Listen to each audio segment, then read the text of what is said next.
Sou Pelé, Maradona, cheirado. Alemanha! Alemanha!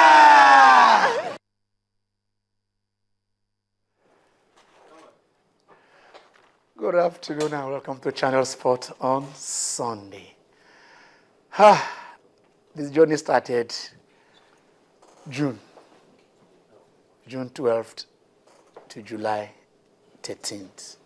And finally, the whole world will beam their searchlights today, 8 p.m., to be or not to be.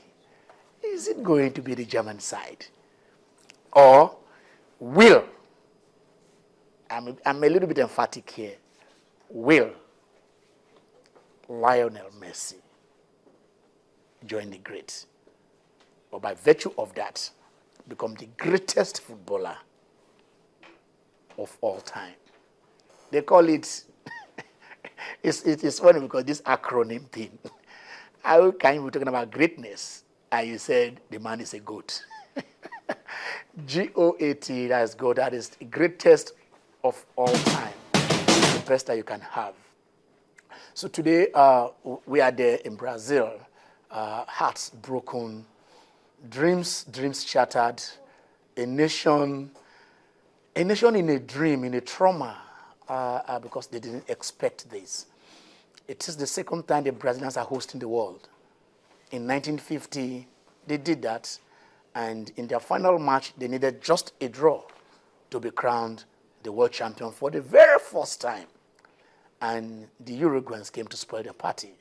The Uruguayans, who were the champions when they hosted in 1930, told Brazilians 20 years later that, yes, they loved that trophy and they took it on. So Brazil is hosting for the second time because we needed a draw to win in 1930 and 1950, and they lost that match to Uruguay and the trophy, and the nation went into deep mourning. Fast forward to 2014. Brazil was no longer a rookie. They have won the World Cup 5 times. 5 good times. They went to Sweden in 58, Chile in 62. Forget what happened in debacle in England because Pelé was injured. But in 1970 in Mexico, the Jesuits of this world joined Pelé. And yes, they won it for the third time. And they won the World Cup for keeps. Mario Zagallo was the coach. In 1990 in North America, the United States of America, they came back again to win the 4th one. And FIFA said, let us rotate the World Cup. And they went to Korea, Japan, 2 nations. The first time that you've had the joint host. And then Brazilian also, with that guy that cut that hair, Ronaldo. And then it was their 5th World Cup. When football came home to England in 96, it was the Germans that spoiled the party. Now football has gone home again to Brazil. Will the Germans do an encore? My name is Ken Ochonogo, and I'm not alone. This Channel Sport on Sunday. I have a team. I'm just here because when I come here, I enjoy myself. And I'm not starting from the delectable one. I'm not starting from the creamy one. I'm starting from the guy that says, Messi call. Jimmy! It's always a pleasure to be here. I'm delighted. The World Cup has really provided us with a lot of scintillating moments, exciting moments. It's actually very exciting to be here. Like you said, Messi call. I don't know about that. You know, a lot of people would actually want Messi to win just because of the Messi factor. The player himself has been a phenomenal player. But you look at the team factor, the German factor, the German discrete machine factor. We wait to see what happens. It will be fantastic football all the way. It's great to be here. You hear me? Good afternoon, Ken. Good afternoon, viewers. It's good to be here. 1 month of football, I think it's been awesome.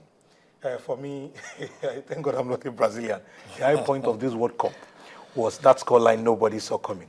That scoreline no pundit in the world could ever have predicted. Magnificent. Exactly. 7-1 against Brazil. In Brazil? In Brazil.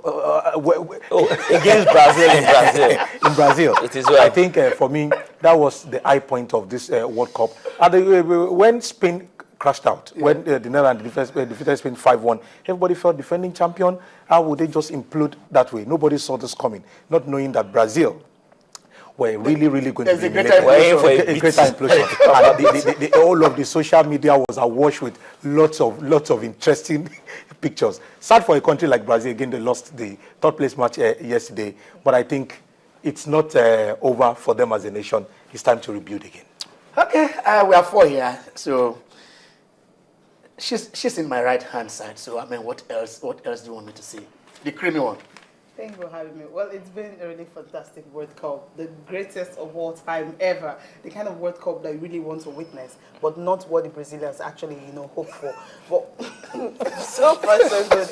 It's been brilliant. It's been fantastic. So many records shattered, so many records made, and many broken down to pieces and all that. Brazilians losing at home for the first time in succession. The last time they did that was way back in the 40s. They've never lost at home back to back, for a very long time. So there's actually a time that Brazilians actually forgot how to lose whenever they're playing at home. But at this World Cup, we actually saw it, and they were hosting. So it's been a whole lot of fantastic World Cup and all that. And of course, the predictions, well, like you said, 7-1 saw it coming.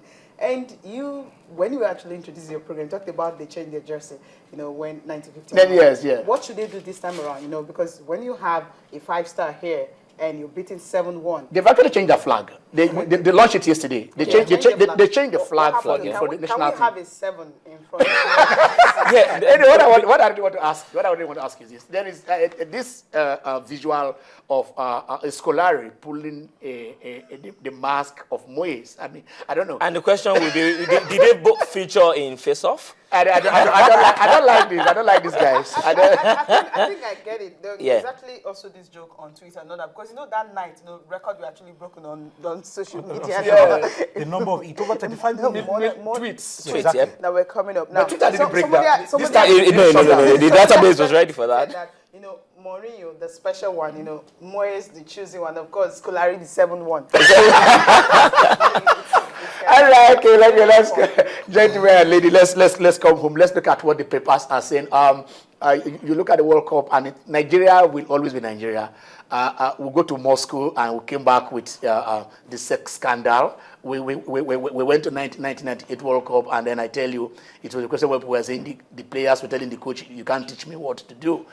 When you juxtapose successes and controversies, especially negative ones, that is what comes to bear. So we are there hanging in the balance between we and FIFA. FIFA saying, you are not supposed to sack the team you sacked. Bring them back. Don't go to court. And then if you don't do that, we'll ban you. Nigeria is suspended for now. We've not been banned because we're saying they're saying government should bring back the GER board. But also the delegation of the federal government that went there did meet with FIFA. We can say authoritatively that they met with FIFA.